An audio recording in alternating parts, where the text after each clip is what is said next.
So basically, Mr. Perfect was failing, and the school was freaking out because it was football season and they needed their best player and crowd drawer on the field.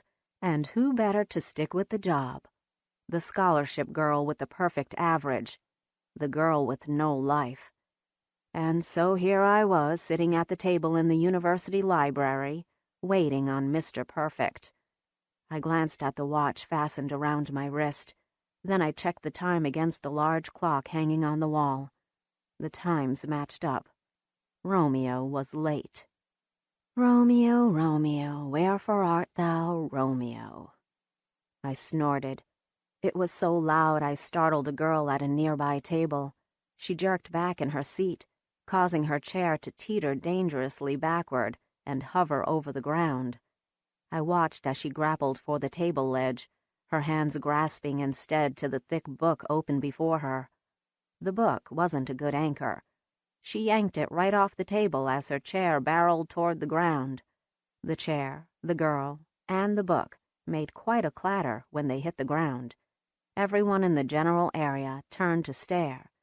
You know you're a clumsy person when you cause other people to fall down. I started to get up, to help her, but the dagger she shot out of her eyes froze me in my tracks. I sat back down. Her face was flaming red as she huffed to her feet and packed up her stuff. Before storming off, she picked up the large book, and I had a sudden vision of her swinging it at my head. Instead, she wrapped her arms around it and glared at me again. "Sorry," I whispered. If her stomps to the other side of the library were any indication, I was pretty sure I wasn't forgiven. Well, that was eventful. And a waste of time. I glanced at my watch again and wondered if I would get out of tutoring if he didn't bother showing up. Since I was already here, I figured I could at least do some of my work, so I bent down to retrieve my notebook out of my bag. When I sat up, I saw him. He was standing just inside the glass doors that led outside. His shaggy blonde hair was darker than usual because it looked damp. The ends of his hair curled up at the base of his neck, above the collar of his jacket.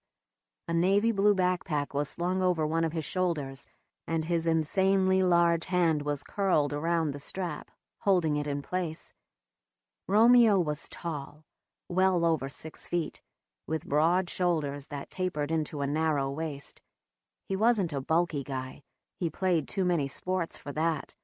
But even so, it was obvious his body was all muscle.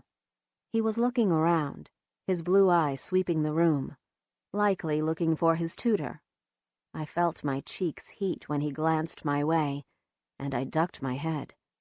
But then I realized this wasn't the time to be shy. I needed to tell him I was his tutor,